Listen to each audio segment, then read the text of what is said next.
We had talked about kind of doing a sort of summary season finale. Yeah, just bringing this first section to a close, just kind of recapping what we've been talking about as far as defining the approach. I mean, typically in a season finale, you'd think that one of us should have to die, probably. I think we've died many times. Some of our jokes have died, like that one. Good point. Good point. It's terrible. It was terrible. We can't even put that in. Start over. Yeah, so I think we've kind of walked through the pillars of the approach and kind of gotten into the methodology and the intentions and the kind of overarching principles that guide all of it. Is there kind of, after talking through all that, kind of really laying it out from week to week, is there a summary of it that you have of how you go about the work that you're doing? One way to frame it, like we've said in the first episode of this podcast, is these paradigms or these idioms that I don't feel hold up. Flexibility is not about muscles, it's about fascia. Fascia is not a static tissue, it's a dynamic, subtle energetic medium. The mind controls the movement of subtle energy. Fascia does not respond to stretching or massage, it responds to the mind. Bones are not stacked on top of each other, they're suspended by the interplay between bones and fascia. Joints do not degenerate, they're worn down by a lack of suspension. That sort of list. And that list only gets up to the beginning of subtle energy. Right. I think there's some practices that you've talked about that kind of frame the whole approach as far as holding, containing, mirroring, contact. There's this, and that's all around splits in the psyche. That there are these, what's kind of become clear, and how you've described it is that whatever we're going through is fundamentally related back to a split in the psyche, some self-defensive split that we maintain because some constructed part of our identity is dependent upon it. That we've experienced these traumas, we've experienced these different things in life that have forced us to shut down some part of ourselves, either physically, mentally, emotionally, sometimes all of those. But in discovering these splits, that it's very difficult to handle that energy that still is there without the support of someone else, or without the support of someone consciously holding that split and giving us the space to begin to contact that again. And I think that's really at the heart of everything that you're doing, really the fundamental practice that's informed by a lot of theory and a lot of experience, but that's what is going on from day to day, regardless of the specific nature or the outward nature of the work, if it's, body work, emotional work or mental work, that it's still looking at these places in which we're not conscious of a part of ourselves. The reason it's taken this many episodes to try to explain what seems simple, right? You can summarize it like that, at least the foundational problem, but the ways in which it presents are so varied that it has taken you a lot of time to see how interrelated all of these outward signs of this fundamental problem are, and the ways in which you relate to it. Again, like person to person are going to vary to some degree, even though it's that same foundational problem. Yeah, totally. Just trying to get that point across is the main goal of all this, is that despite all the varied outward manifestations that just make one get lost in a sea of different types of therapies, that if you come back to that basic principle of bringing consciousness to it, it's interesting because it's the same doing that with regard to performance, healing, personal growth and awakening, meaning bringing consciousness to these areas where we've been unconscious. It's life. It's the whole thing that's going on, right? I guess what I'm trying to say is, in the same way that if your knee hurts, you can just get lost in a sea of different types of doctors and therapies and drugs and exercise programs and nutrition protocols and, just on and on. And it's like, you just hit this point where it's like, oh my God, I don't know. I got to commit 20 years of full-time study just to try to figure out what I might need for my knee, because everywhere I turn, somebody's got a different approach to trying to help my knee feel better. And that same process of getting lost in all that and losing a coherent framework, a coherent perspective on it all, it's what happens. That is the plight of the ego as well, in general, in life. The two processes mirror each other in that way. Totally. And I think it's once you see it somewhere, you see it everywhere. That once you realize that this is the pattern that we're all stuck in, that this is the loop of like human experience, you begin to see how applicable it is to so many different things. We've traced kind of your background and your introduction to these different areas over time and how you've seen them interrelate and how you've incorporated them. Do you feel like the map serves the territory pretty well at this point, and it's really just become finding new expressions of the same ideas, or do you feel like you're still adding to the map of the dimension approach? Ooh, good question. I didn't give you these ahead of time. That was That's all right. Might be better. Obviously, I'm not claiming to have created some final and complete map, but I do feel, and the reason I feel confident talking about it and putting a name on it, which again, I've said over and over again, I feel weird about that and sort of insecure about it, but at the same time, I feel good enough about it to do it, in that the idea of dimensions of experience, this shift that has to do with dimensions is one of the main shifts that I don't know what label to put on it, because that wasn't really via Wilbur, although that certainly, I think, helped me get there. Just like Diamond Approach stuff helped me get there. What I'm trying to do is talk about this stuff in a particular way that I don't hear it talked about, even in spiral dynamics or integral theory or the Diamond Approach. Not that they don't get it or see it as well as I do, but I don't hear it talked about in a particular way that I tend to talk about it, or the lens I tend to see it through. So this idea of dimensions of experience, that whatever you're experiencing at any given moment, that's a dimension. Again, in the same way that I keep using these computer analogies, but I don't think it's by coincidence that it matches up so well. This idea of windows on your computer screen. It's like whatever you're looking at on your screen, there's some kind of, you have to keep in mind that's a particular window. And as important as it is, if you're going to work with a computer, to understand that what's on your screen isn't the whole of what is contained in the computer, and that you can maximize and minimize windows, you can prioritize, you can open and close windows, et cetera, and that process, being aware of and managing windows, is different than attention paid to the content of any particular window. It's just a very different game. It's a different realm, and we're going through life.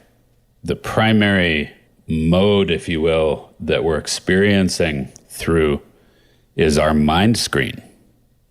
you spend you put most of your attention on what's on the screen, which is primarily a rational, linear, physical, mental, emotional experience translated into thought, translated into mental experience on our mind screen. That's what we kind of prioritize as far as registering stuff on our mind screen. We're capable of registering more than that, but that's what we primarily register in our culture. So part of what I've talked about and part of my work is the idea of learning to register stuff that's beyond just physical, mental, emotional, three-dimensional linear space-time.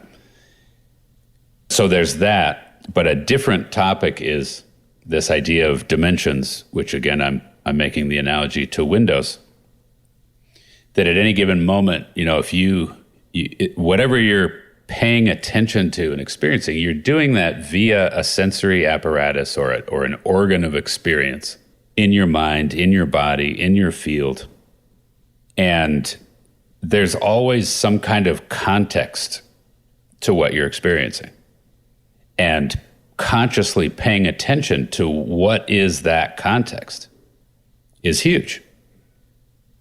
Because at any given moment, if you feel overwhelmed, for example, then you're paying attention to a concept or to a context that's overwhelming you. And often what you need to do is either shift to a different context and or shift what you think self is in relation to that context that you're paying attention to.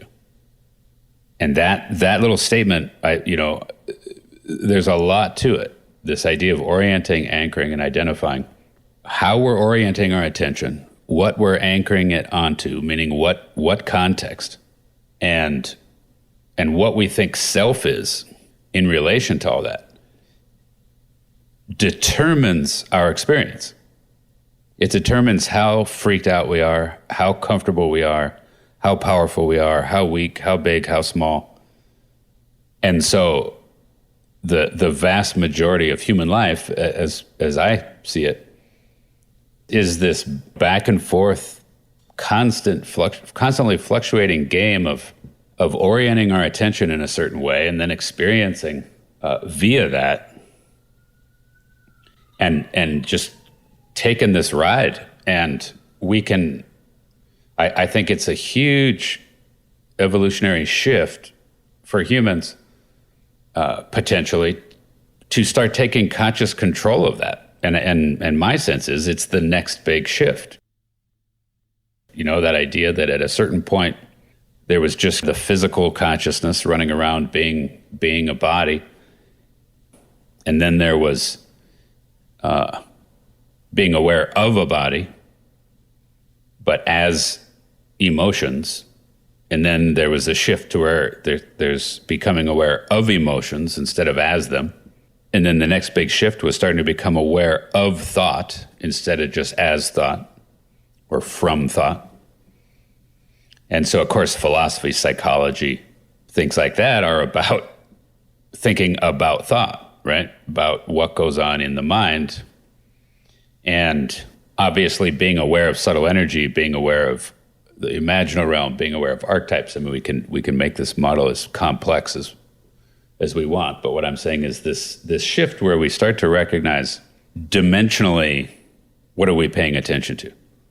How are we paying attention to? What dimension is it? What are you thinking self is in relation to that dimension? That, to me, that's a whole nother level to experience from and to start to get a command of, because the conscious mind is capable of being in command of that and seeing it for what it is. The ego mind is not. The ego mind operates all of the dimensional shifts from a fear-based, trauma-based, defense-based, false self-based agenda. And it does so unconsciously. So it's reaction instead of response. It's defense instead of conscious action. Obviously, it's hard to describe what a monumental leap that is. it's a process, and I'm just saying something happened in me where I started seeing this to some small degree and started noticing an ability to start to work with that directly, consciously.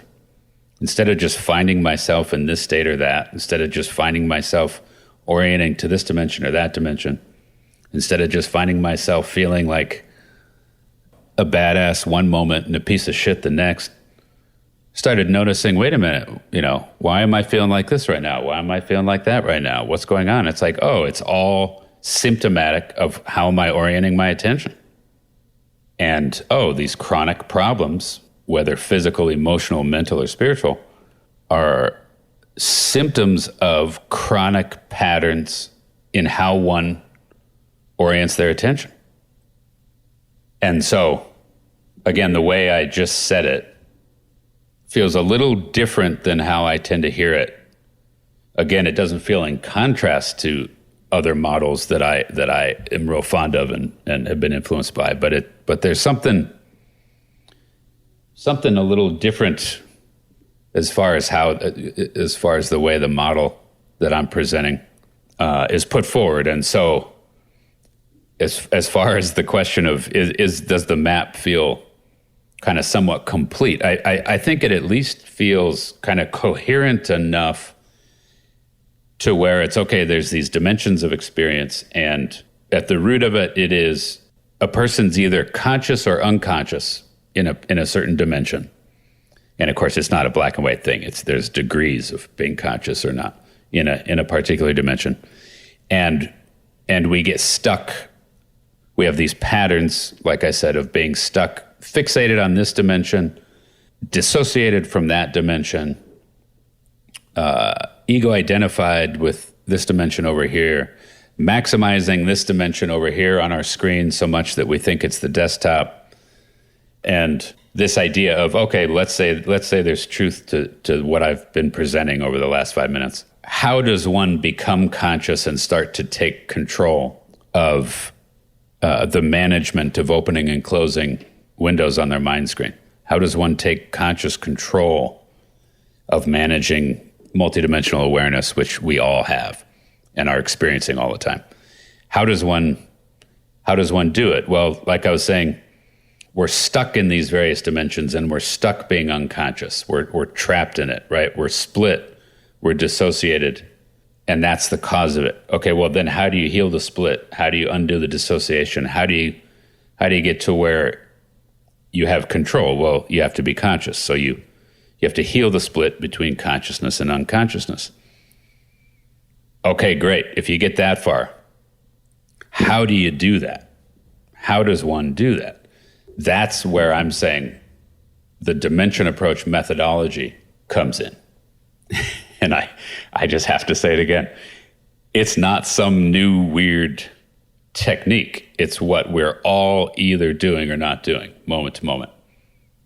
And the basic simple model of that is, in order to bring consciousness to unconsciousness, the basic phases of that are witnessing, holding, containing, mirroring, and contact. Those are the attentional actions, if you will. Conscious attentional actions that the conscious mind does that has the effect of bringing consciousness to unconsciousness. And the reason there's these steps is that if you just blast consciousness at unconsciousness in someone's psyche, or even if you blast your own consciousness at your own unconsciousness, what's in the way, what makes it so difficult and so sketchy and dangerous and dark a lot of the time, is that the ego puts up a fight. The ego puts up resistance. There's indeed something in the way. It's not a matter of just turn on the light switch and there you go. All the monsters that lurked in the dark are now gone, and now it's safe to be in that room. The ego mind puts up a massive fight. The monsters that lurk in the dark, they attack the mind in a way that says, turn that light back off. And so, again, various forms of therapy all contend with that, no matter what it is. Physical modalities, the body puts up a fight. Energetic modalities, there's energetic resistance. Psychotherapeutic modalities, there's psychological defense. And in addition to all the specific techniques and methodologies that involve working with those defenses on all those levels, again, in addition, not necessarily instead of, what needs to go on in order to actually have it result in conscious embodiment is these steps of witnessing, holding, containing, mirroring, contact. That's what happens. Whether it's the chiropractor, the massage therapist, whether it's a person doing yoga, whether it's a psychotherapist, a counselor, or whatever, just a friend supporting you, a parent taking care of a child.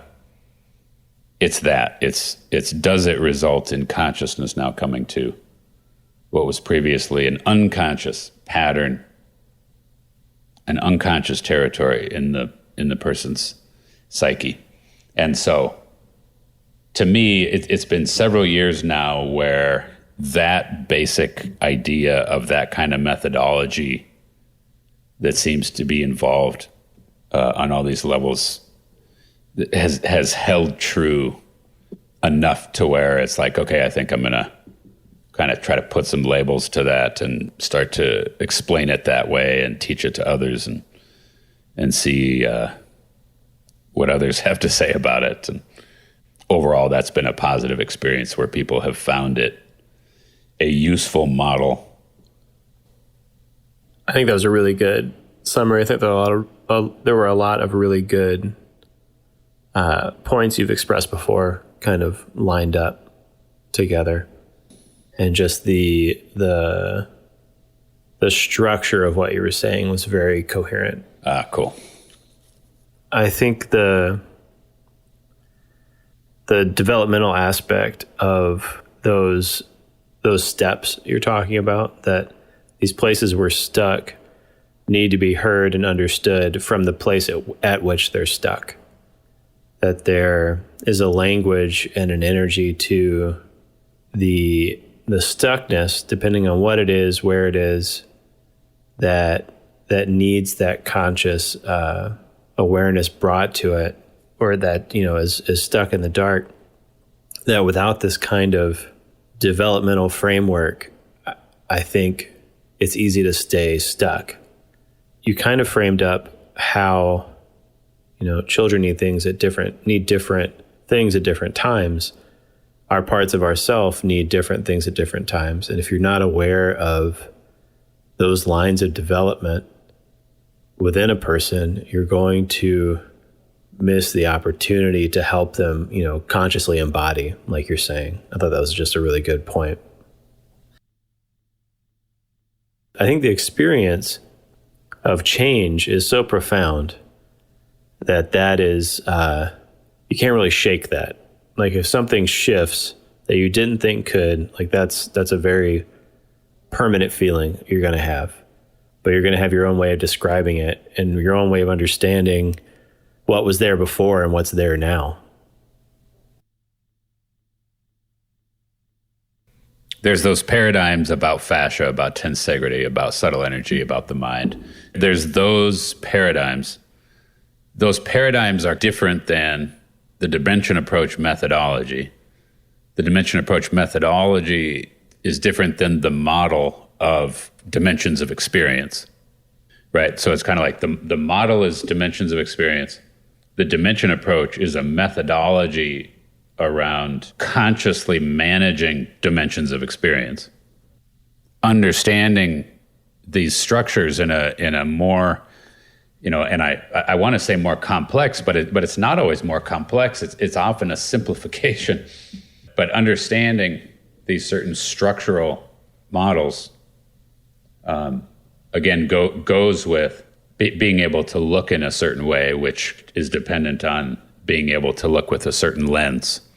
There's like just a basic exposure part of it that we're kind of all assuming that, where the worldview we have, if you're not, if you're identifying as your thoughts, and just basically the day you walk in, whatever point you're at, you assume is the way it is.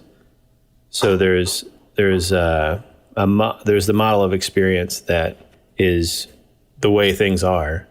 There's the approach to, the way things are, both as they're presented, as we experience them, and as they really are.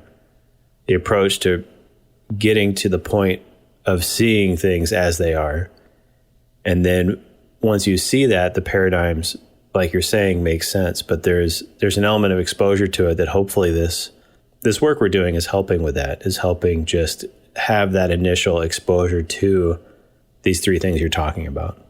That there's an alternate, there's at least, as you're sharing it, there's at least, there's another way of thinking about this stuff. There's another way of experiencing life and the challenges of that. Yeah, and I think what's really important there is the different way you're talking about is not just coming up with a happier thought around it or a more positive spin, which I think so much of modern day psychology and self-help, new age spirituality stuff is doing.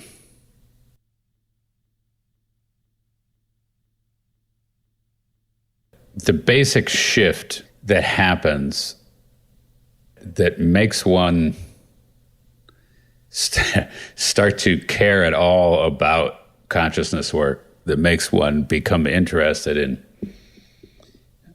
ways of perceiving or, alternative approaches, is this decentering, if you will, of your perspective, where that personal first-person perspective that seems so obvious and certain and just isn't even really questioned.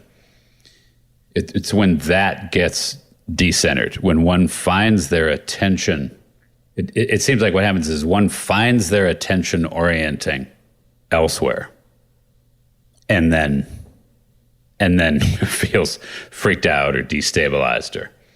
And I guess the reason I'm saying it that way is the massive resistance, right? The resistance to chakras, for example. It's super threatening to consider subtle energy or consider, levels of consciousness that exist, that some people have some access to that maybe you don't, right? There is something threatening in that. When you think about the process or these steps, like what are the steps leading towards consciousness? First, yeah. I mean, the steps are, it depends, right? And that's where it's like, well, are we trying to fix a bad back? Or are you trying to have a certain kind of awakening? Because then the steps are going to kind of, are going to vary. To be able to, as far as the dimension approach methodology, there's a turning point, and I've seen it, over and over again with people I've worked with, where they start to be able to discern in their mind consciousness versus not. They start to be able to actually discern and recognize and notice holding versus not holding, mirroring versus not mirroring. And again, because they're already doing it sometimes and not doing it sometimes. So I'm not teaching them to be able to hold. I'm teaching them to recognize when they are holding and when they're not. But so when one starts to actually get that, it's a big deal and it's exciting. And from there, now there's all these other techniques and methods and places to go with that new awareness. Again, to use the computer analogy, to suddenly shift and go, wait, which window am I in? which we do automatically, right, with computers now. But that shift of, wait a second, am I even in the right window? Am I in the right folder, et cetera? That shift, which again is different than just the content in a particular window.